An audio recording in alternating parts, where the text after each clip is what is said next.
Olá, amigos do Centro Espírita Ibirajara. Meu nome é Marcelo Shoa e hoje nós temos uma deliciosa tarefa de estudarmos juntos. Eu estou aqui com meu livro digital e com meu livro analógico também, o Livro dos Espíritos, questões singulares sobre a ideia da sorte das crianças depois da morte. Que sorte é essa? O que é que vem depois da morte, especificamente em relação às crianças? Por que Allan Kardec colocou na segunda parte do Livro dos Espíritos questões nessa direção? Tudo isso nós veremos juntos. Mas antes, nós iniciaremos as nossas atividades nos servindo desse segundo opúsculo aqui, o livro Vida Feliz.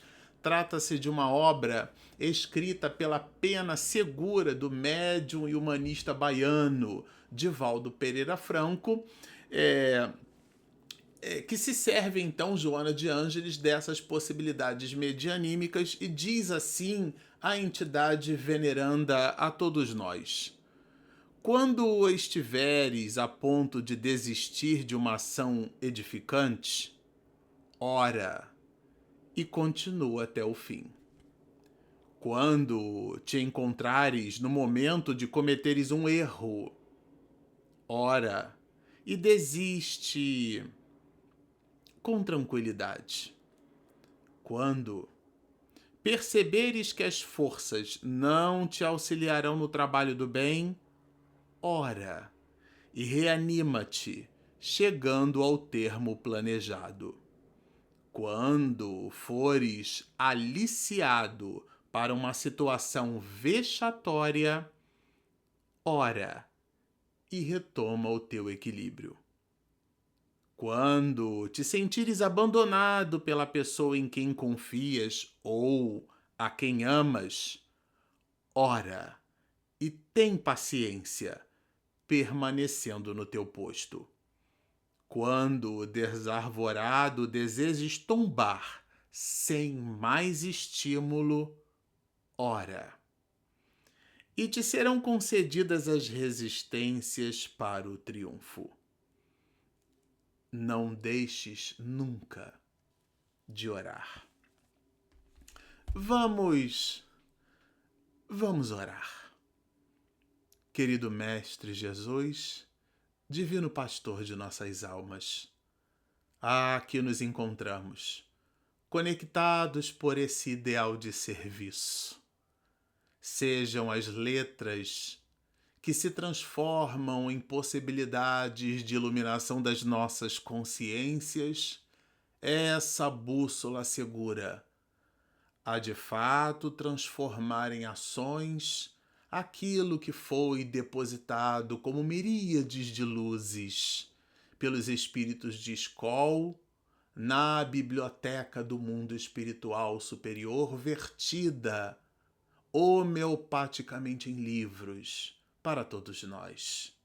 Sejam esses os instantes de reflexão, de estudo, a fim de ponderarmos para melhor a nossa vida, as delícias, as dores, as vicissitudes e as conquistas que todos nós, com as nossas idiosincrasias humanas, somos capazes de amealhar e de conquistar. Por isso, certos da tua presença conosco, habitualmente te solicitamos ainda, para que a tua misericórdia seja percebida entre todos nós, hoje, agora e sempre. Bom, vamos aqui colocar de novo, olha, o nosso cartaz. Temos um desafio gostoso, eu vou colocar aqui a imagem já do nosso livro dos Espíritos, Sorte das Crianças depois da morte. O que é importante a gente observar já num primeiro momento, eu gostaria de até fazer aqui abrir e fechar um parêntese rápido. Essa palavra sorte das crianças depois da morte, é condição. Como fica o espírito quando desencarna em tenra idade? Porque alguém que já se transformou num adulto, eventualmente tem as suas possibilidades cognitivas, a sua capacidade de apreensão do mundo e de percepção das coisas de uma maneira mais consistente.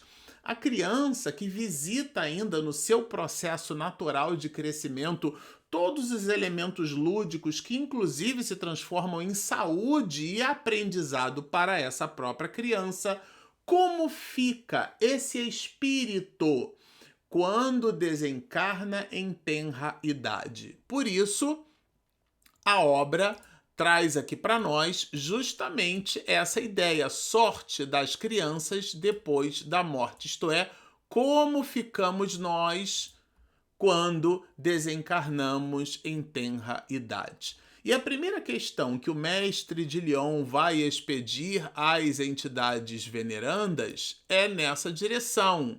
É uma questão bem curiosa. Vejam, poderá ser tão adiantado quanto o de um adulto o espírito de uma criança que morreu em tenra idade, isto é, em baixa idade, alguém que eventualmente é uma criança que desencarnou com 4, 5, 6 anos de idade. E aqui é uma questão bem didática de Allan Kardec, porque ela vai nos fazer perceber pela resposta que os espíritos dão, é uma dinâmica bem platônica, diria por minha vez. E Platão dizia que quem não faz perguntas não tem respostas. Allan Kardec as fez, muitas, e as entidades venerandas responderam a ele. E especificamente em relação a essa questão, ela traz um elemento didático, o de que o adiantamento intelecto-moral de um espírito não se faz pela exclusividade de uma única existência. Está embarcada na questão o ato de incitar aos espíritos a nos responderem nessa direção. Porque, vejam, algumas vezes dizem os espíritos muito mais, ou seja, adiantado o espírito de uma criança, né? Muito mais. Porquanto pode dar-se que muito mais já tenha vivido e adquirido maior soma de experiência, sobretudo se progrediu. Porque sim, o fato de vivenciarmos diversas questões eventualmente não nos concede o direito de imaginarmos que nós somos experientes. A experiência é a capacidade que a criatura tem de assimilar aquele fato. Analogamente, a gente pode considerar como a nutrição. O ser humano não se nutre daquilo que ele come. É interessante isso, né? Porque parte daquilo que nós comemos, nós devolvemos nas fezes, por exemplo. É aquilo que nós somos capazes de absorver, é o que nos nutre. Entendem? Nesse sentido, uma pessoa de 40, 50, 60, 70, 80 anos pode eventualmente não ter tanta experiência assim como uma de menor idade, porque aquela de menor idade foi capaz de intensificar aquele momento. Aliás, isso é muito próprio dos dias do século XXI. Nós estamos aqui e a nossa mente está na conta para pagar, no filho que vai pegar na escola. Muito difícil estarmos plenos num determinado lugar. Quem vive o passado vive a frustração, porque ele já passou. A gente não tem como modificar aquilo que já passou. Quem vive o futuro vive a ansiedade de um momento que não existe, ainda existirá. Aliás, filosoficamente falando, passado, presente e futuro, o que existe é o presente. O passado já existiu, ele não existe mais, e o futuro ainda existirá. Nós deveremos nos colocar plenos no momento em que nos encontramos. E quando a gente se coloca pleno numa existência, nós somos capazes de assimilar, de apreender, de nos nutrir sobre tudo aquilo que aquela experiência naquela existência é capaz de nos ensinar. Então essa é a ideia do mestre de Lyon. Nos fazer perceber, sentir, pensar e crer que uma existência pode nos dar um somatório significativo de crescimentos e que esse crescimento ele não guarda relação com a idade física de uma pessoa. Algumas vezes uma criança tem mais contribuições, mais aquisições na maleta do gato Félix dela, né, do ponto de vista de bagagem, ela tem muito mais bagagem espiritual do que nós. Com 50, 60, 80, 90 anos, uma pessoa provecta, enfim, essa questão traz eminentemente essa relação. E na sequência, a 197A também nos dá elementos nessa direção. Vejam, Allan Kardec vai perguntar, né, às entidades venerandas justamente na sequência o seguinte, na 197A, pode então o espírito de uma criança ser mais adiantado que o de seu pai? Esse mais é um advérbio de intensidade, tá, gente? Mais, ele está mais adiantado do que o de seu pai? Bom, deixa eu voltar aqui, né? 197A. Bom, a resposta das entidades venerandas isso é muito frequente. Aqui em cima, né? Isso é muito frequente. Não o vedes vós mesmos tão amildadas vezes na terra? Ou seja, a gente não consegue perceber. Hoje as crianças já nascem. Tenho, né, um colega de trabalho na companhia anterior onde trabalhávamos, que ele fez uma viagem de avião com a filha. Foi a primeira viagem de avião que ele fez com a filha. E a filha, então, tem aquelas revistas, né? Quando a pessoa senta, foi a primeira viagem da menina de avião, com 2 aninhos. E ela pegou a revista, na verdade, e tentou passar as páginas como se aquilo fosse um tablet. Quer dizer, a mente da criança já está numa outra forma de pensar as coisas, né? Abstração feita aos aspectos positivos e negativos do uso da tela, né? A gente não vai nem entrar nesse mérito aqui, mas o ponto áureo de observação é que as crianças já nascem com um chip embarcado na mente, essa facilidade para adoção e utilização de equipamentos tecnológicos. Então a gente vê bastante isso amildadas vezes na Terra, do ponto de vista empírico, isto é, a experienciação. A gente vê realmente que muitas crianças possuem um desenvolvimento intelectual, muitas delas, muito maior do que nós pais. E é importante e interessante fazermos essa análise, a gente se comparar. Nossa, com 7 anos de idade eu não possuía toda essa proficiência que essa criança demonstra agora aqui, né? Bem interessante. Bom, na sequência, Allan Kardec não se faz de rogado e pergunta assim às entidades venerandas: não tendo podido praticar o mal, já que desencarnou em tenra idade, né? Essa é a ideia. Não tendo podido praticar o mal, o espírito de uma criança que morreu em tenra idade pertence a alguma das categorias superiores? Porque existe aquela ideia do anjo, do serafim e tudo mais, que visita, claro, elementos míticos com igualmente alegóricos. E aqui, na pergunta, ela faz um resgate nessas mesmas questões. Bom, a resposta dos espíritos: se não fez o mal, igualmente não fez o bem. E Deus não o isenta das provas que tenha de padecer. Agora, se for um espírito puro, questões 100 a 113 do Livro dos Espíritos, né? Nas 112 e 113 a gente só consegue enquadrar Jesus. Então, quando ele vai dizer assim, se for um espírito puro, é a exceção da exceção da exceção, mas ainda assim o espírito que responde à indagação de Kardec coloca no pacote do seu volume de respostas. Se for um espírito puro, não o é pelo fato de ter animado apenas uma criança, mas porque já progredira até a pureza. Ou seja, nós não somos o corpo que possuímos. Nós não somos os nossos corpos. O corpo nos identifica como traço de personalidade. Aliás, essa palavra personalidade vem do grego. Persona é uma máscara. São aquelas máscaras do teatro grego, da comédia e da tragédia. Então eu não sou Marcelo Shoa, eu estou. Assim é que eu me identifico em sociedade, mas o que eu sou um espírito imortal.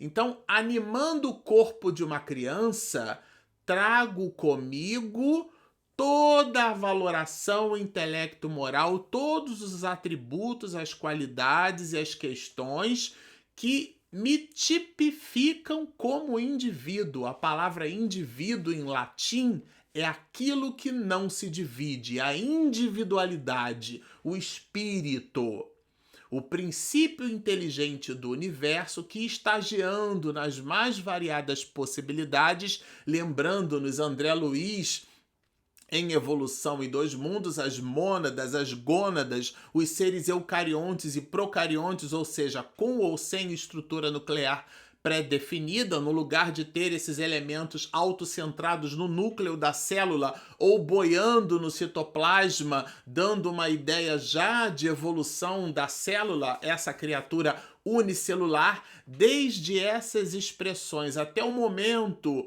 em que esse princípio inteligente do universo adquire a consciência de si mesmo pelo desenvolvimento da glândula pineal, é uma tese do professor doutor Jorge Andréa, muito bem aperfeiçoada pelo professor doutor Sérgio Felipe, que identifica a sede da mediunidade na glândula pineal. Mas isso é uma outra palestra. Sejam as possibilidades quais forem, quando esse princípio inteligente adquire a noção de si mesmo, ele recebe um carimbo de simples e inteligente e escreve a sua estrada ascensional em direção a Deus, adquirindo conquistas e criando as mais das vezes empecilhos e pênaltis para resgatar nas futuras encarnações. Tudo isso forma o espírito imortal que, animando o corpo de uma criança, a gente olha um bebezinho,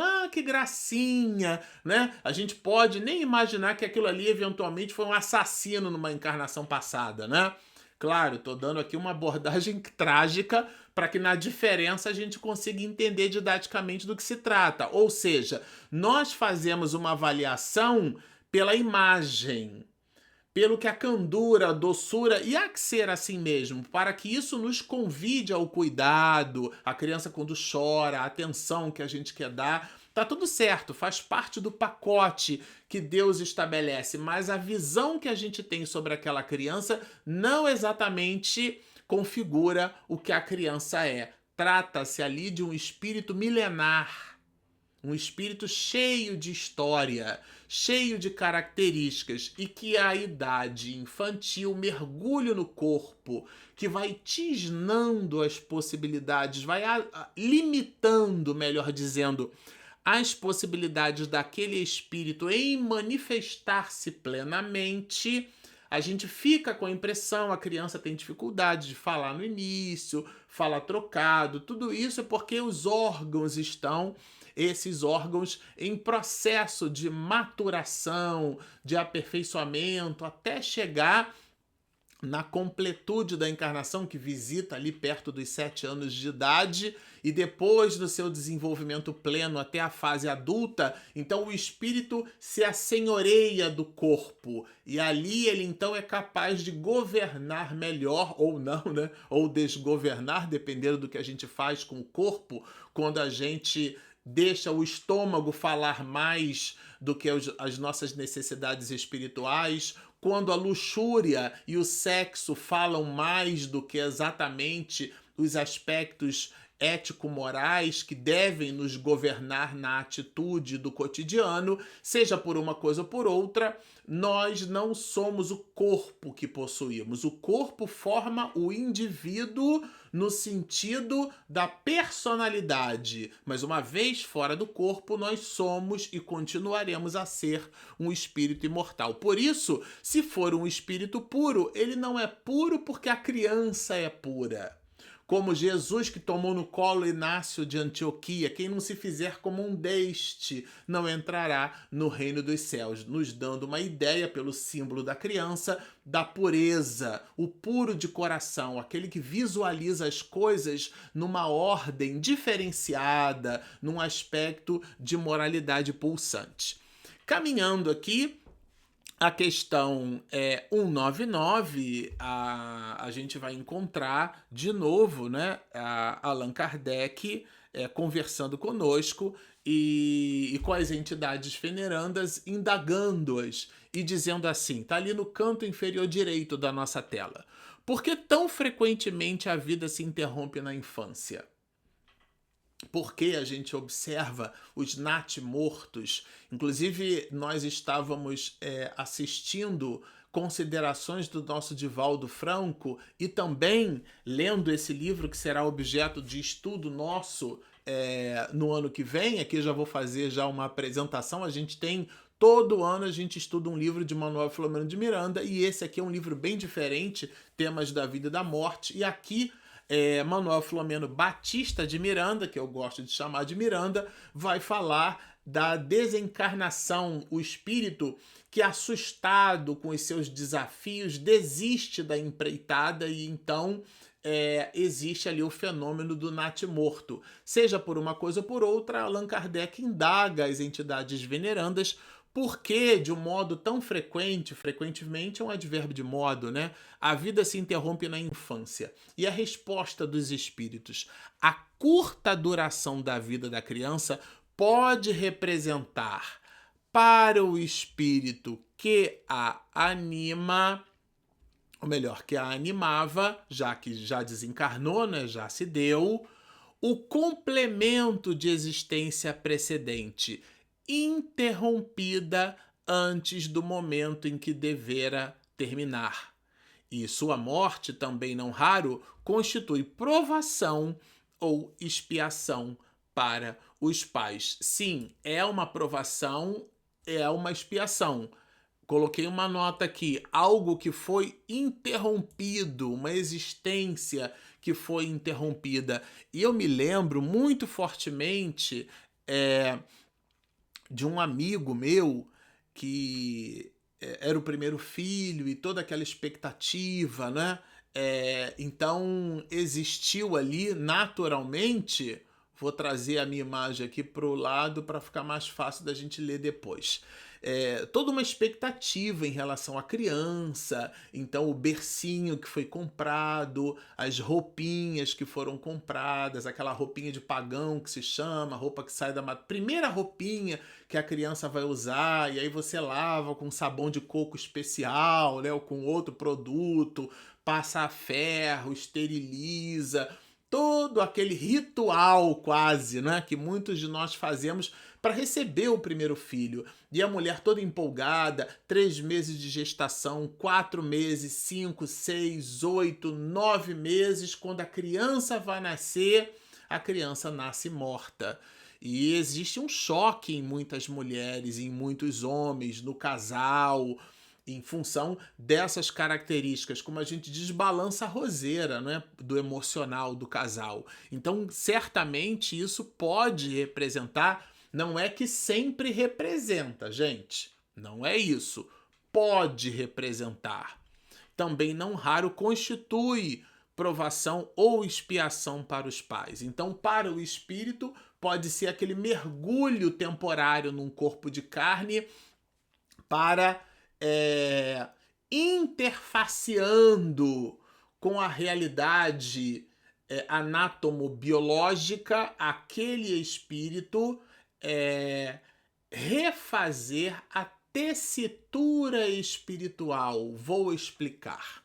Quando eventualmente alguém derroga determinadas leis, por exemplo, a pessoa desencarna no caso de um autocídio ou de um suicídio, ela dá um tiro na cabeça e, eventualmente, aquele espírito pode deformar a tessitura vibratória do perispírito porque ele tisnou aquela área.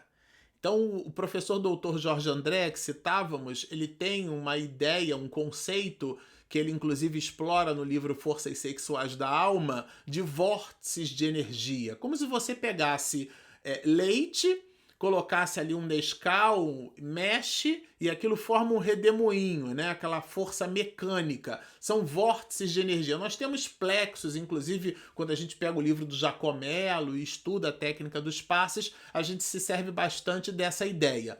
O perispírito, eventualmente, se a gente derroga ou transgride ou agride a própria consciência através desse mecanismo feroz que é a agressão contra a própria vida, nós tisnamos a tessitura perispiritual. É como alguém que pega uma forma de pudim e eventualmente deixa ela cair no chão sem querer.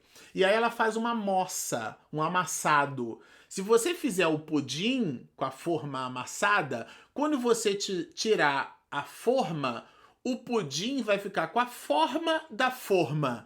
Então o perispírito alterado pela nossa mente que derrogou uma lei pode tisnar. No momento da união do espermatozoide com o óvulo, o espírito reencarnante pode eventualmente atrair o espermatozoide para a união com aquele óvulo, formando depois a célula ovo ou zigoto, e no processo de nidação e multiplicação celular, a realização daquele corpo tisnado ou alterado vibracionalmente por uma dor que ele se permitiu fazer. Então não é Deus castigando ninguém. A pessoa nasce, como no clássico Reencarnação de Segismundo, né?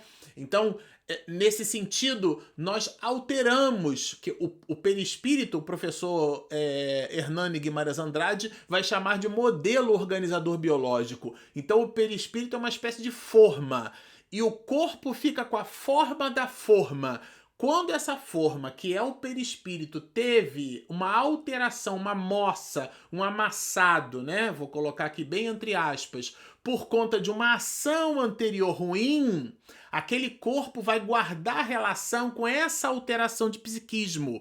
E, eventualmente, aquilo pode trazer complicações para o espírito. O espírito pode se servir de um novo corpo de carne para fazer esse mergulho temporário e produzir um ajustamento na sua tessitura perispiritual. Para o espírito é um reajustamento, para o casal é uma fase de prova muito grande, as mais das vezes árdua, pesada, quiçá não seja igualmente uma própria expiação. Então aqui é um binômio de realizações e Allan Kardec explora muito, muito fortemente isso. Agora na questão A, ele vai trabalhar com a gente, porque a anterior aqui que a gente viu, né? Era essa questão anterior, era 199, agora a gente está 199A. Que sucede ao espírito de uma criança que morre pequenina? Aqui é uma pergunta bem específica que remete essa pergunta ao título da parte que estamos estudando: Sorte nas crianças depois da morte. É como a questão 171 do Livro dos Espíritos, em que se funda o dogma da reencarnação. Essa palavra dogma é uma verdade incontestável. E esse fundo é de fundamento, de alicerce. Então as palavras, elas possuem um contexto. Super recomendamos o uso, o hábito do uso de tomarmos as questões no original francês, para a gente então fazer. O Cosme Massi tem um material maravilhoso publicado gratuitamente na internet, que é o Kardecpedia. A gente consegue pegar, inclusive, a questão em português e em francês, no original francês, e comparar, tomar da palavra, visitar um dicionário de francês, língua portuguesa, visitar um dicionário de etimologia, que é a origem daquela expressão, para a gente ficar com uma valoração mais profunda. Isso é um estudo, tá, gente? Então aqui a expressão sorte não é de sortilégio, joguei um dado, vai dar 6 ou vai dar 3. Não, não é nada disso. É condição. Sorte das crianças depois da morte. Repito, é como fica o espírito quando desencarna em tenra idade. E aqui a questão 99A, ela visita uma relação a mais estreita possível. O que sucede, ou seja, o que acontece com o espírito quando desencarna muito pequenininho? Bom, o que acontece com ele? Retoma ou recomeça outra existência. Essa questão aqui é uma resposta bem sucinta dos espíritos, né? Se desencarnou em tenra idade, e a questão 132 do Livro dos Espíritos nos dá o ensinamento, a ideia, né? A questão é muito objetiva. Aliás, ela fala de objetivo. Qual o objetivo da encarnação? E a resposta é fazer com que o espírito chegue à perfeição. Nós cheguemos à perfeição. Então a gente veio aqui, não foi para acumular fortuna, não foi para fazer 2, 3 faculdades, trocar de carro de tanto em tanto tempo, comprar imóvel, amealhar valores materiais ou pagar conta infinitamente até desencarnar. Não. Isso é atividade meio. A finalidade, isto é, o propósito de uma encarnação é fazer com que cheguemos à perfeição, isto é, que nós evoluamos. O objeto das nossas atenções deve ser a nossa evolução. As coisas que gravitam em torno desse propósito são e serão sempre atividade meio. E isso é pensar como espírito, gente. Há quem pense o contrário, ok. Doxa, né? Opinião, como diz Platão. Aqui a episteme, não a doxa. Estamos falando de ciência espírita, analisando-nos como espíritos imortais. Somos como Wolverines espirituais, né? Já que é um X-Men, ele então tem esse grande poder. Não são as garras de adamante do Wolverine, né, no personagem. É a sua imortalidade que lhe confere um poder extremo. Tanto é que ele se machucava e tinha o poder de autocura. Aqui, comparativamente, é uma ilustração, claro, bem alegórica, mas nós somos Wolverines espirituais. Nós somos imortais. Então, quantas vidas nós temos? Nós só temos uma, a vida eterna. Encarnação é que nós temos um monte. Isso não é um jogo de palavras. Esse entendimento, ele representa o alicerce, o fundamento para que a gente consiga se compreender diante da dinâmica da vida. Então vamos explorar aqui a resposta, as considerações, melhor dizendo, que Allan Kardec faz a propósito da resposta que os espíritos dão, nos dizendo que quando desencarna pequenino, recomeça uma nova existência. Se uma única existência tivesse o homem e se extinguindo-se-lhe ela, quer dizer, indo embora, sua sorte, de novo, sua condição ficasse decidida para a eternidade, ou seja, só teve uma única vida, qual seria o mérito de metade do gênero humano, ou seja, das pessoas que desencarnaram de maneira provecta, né? Tem gente que desencarna... Eu assisti ao aniversário de 100 anos do professor Jorge Andréia. Tem gente que desencarna com muito tempo.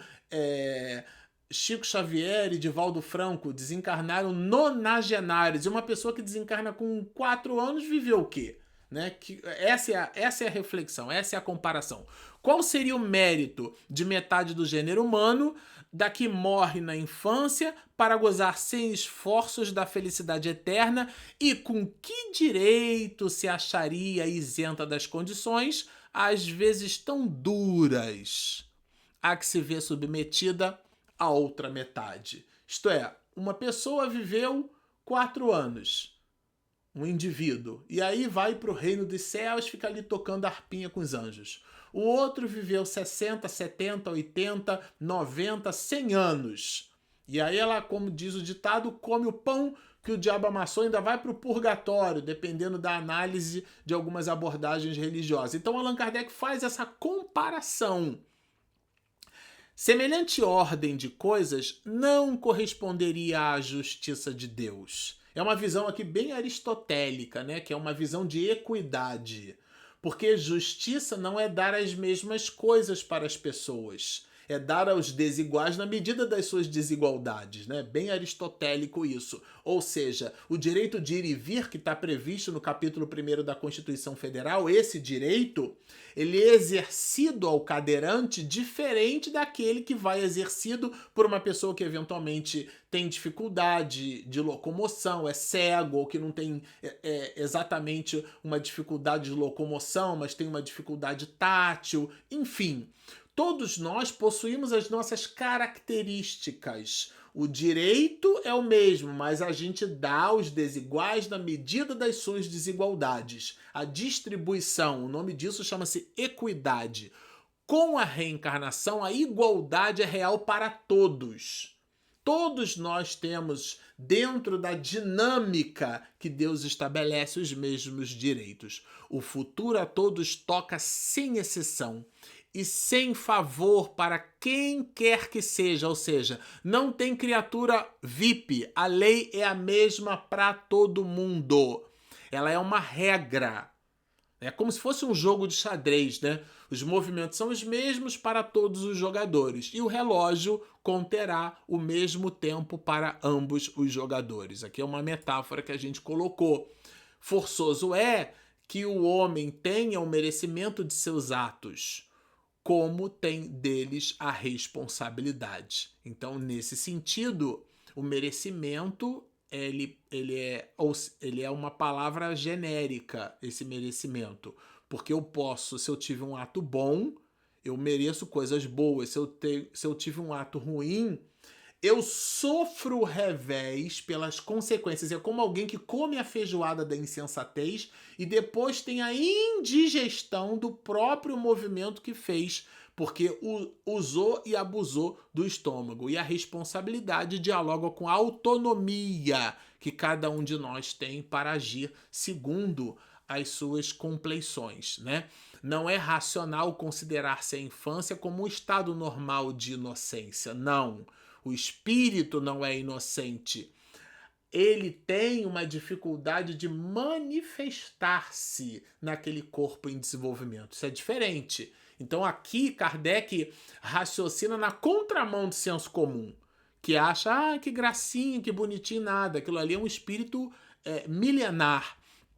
Algumas não há que parecem trazer do berço a astúcia, a felonia, a perfídia, até pendor para o roubo e para o assassínio. A gente observa isso em alguns comportamentos infantis. Da onde ele tirou isso, né? Então a astúcia ali é o truque, a ideia da artimanha, da traquinagem, da travessura que a gente identifica em algumas crianças, né? Essa felonia é a insubmissão, né? Que é a insubmissão de um vassalo ao senhor feudal. É a criança que não respeita os pais. Minha avó materna diz assim, tem que respeitar o mais velho, né?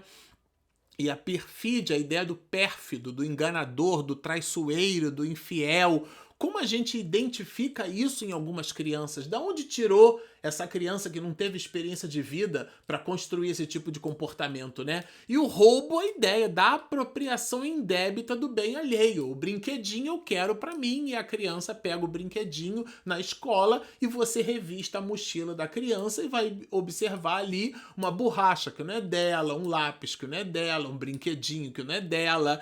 E o assassino, claro, é o indivíduo que extermina algo, né, que causa perda ou ruína a alguém, não exatamente tirar a vida do outro. A gente observa isso em muitos comportamentos infantis. Não obstante os bons exemplos e de todos os lados, né, que essa criança obtém, se lhes dão, ou seja, ela está cercada, carreada, conduzida de bons exemplos e ainda assim o espírito manifesta-se de maneira contrária.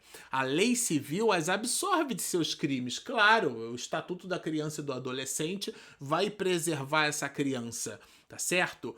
Porque diz que elas obraram sem discernimento. Tem razão a lei. A lei tem razão, porque de fato elas obram mais por instinto do que por intencionalidade, do que intencionalmente. É um corpo em formação, donde, porém, provirão instintos tão diversos em crianças da mesma idade, educadas em condições idênticas e sujeitas às mesmas influências. Ou seja, às vezes é irmão gêmeo, e um tem uma compleição e outro tem outra compleição. Da onde tirou esse espírito, essa ou aquela compleição, considerando que são filhos dos mesmos pais, vivem, convivem dentro de um mesmo ecossistema e de um mesmo contexto familiar. Um tem uma atitude e outro tem outra atitude. É Allan Kardec nos mostrando que nós somos espíritos, uma vez que a educação nada contribui para isso. As que revelam, né, as que se revelam viciosas é porque seus espíritos muito pouco hão progredido. Então não é o estado infantil que guarda a doçura, é o espírito que é doce ou não.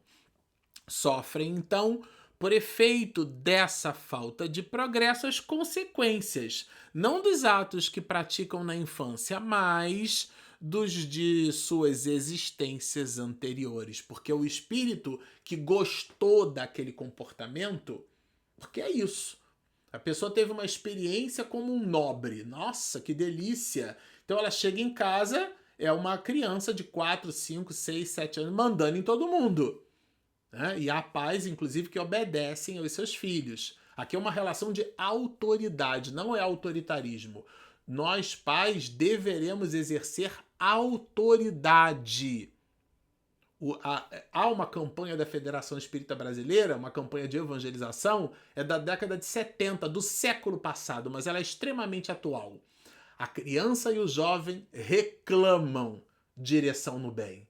A gente precisa apontar a direção e não estabelecer alterações nessa direção, sermos consistentes nessa mesma direção. Assim é que a lei é uma só para todos e que todos são atingidos pela justiça de Deus, porque todos nós estamos mergulhados nessas mesmas possibilidades. Bom, esse foi o pacote aqui de alegrias, de reflexões que nós destacamos para esse momento. Espero que vocês tenham gostado. Super recomendo que vocês façam a leitura e a releitura, eventualmente com esse olhar, com o olhar de que a criança, muito embora ela seja o símbolo da doçura, ali existe um espírito milenar. Então, quando a gente recebe um recém-nascido, que espírito é esse? Qual é o meu compromisso com ele? É claro que a gente não vai jogar fora a doçura, a delícia, a beleza, as gracinhas do recém-nascido. Não é isso. Não é transformar a vida numa vida árida, mas também não é dourar a pílula. É a gente entender que ali há um espírito com características, com valores morais e também com oportunidades. E se você nasceu primeiro e na dinâmica da vida recebe aquela criança e, portanto, uma incumbência da educação pela paternidade ou pela maternidade, você sim tem a responsabilidade de conduzir. Lembrando, como diz Emmanuel, a palavra desperta, mas é o exemplo que arrasta. Se você quiser que o seu filho arrume a cama de manhã quando ele acorde, arrume você a sua, porque é a dinâmica do exemplo, é o maior e o mais é o mais poderoso instrumento de educação. Bom, vamos então encerrando aqui as nossas parcas mais sinceras possibilidades de estudo e já encerrando o nosso trabalho, expedindo uma singela oração e dizendo assim: querido Mestre Jesus, estamos muito satisfeitos pela oportunidade de estudo. Permitam sejam essas ponderações, elementos de transformação para melhor na nossa jornada. Que elas não visitem tão somente elementos de cognição, de capacidade de conhecimento, de acúmulo de saberes, mas que elas se transformem em construções dentro de nós para melhor, a fim de que sejamos mais operosos, alegres, otimistas, conectados com as forças superiores da vida e ao mesmo tempo cônscios de que temos uma grande e laboriosa jornada pela frente. Por tudo isso, mais uma vez, como habitual entre nós, te solicitamos para que a tua misericórdia seja com todos, hoje, agora e sempre.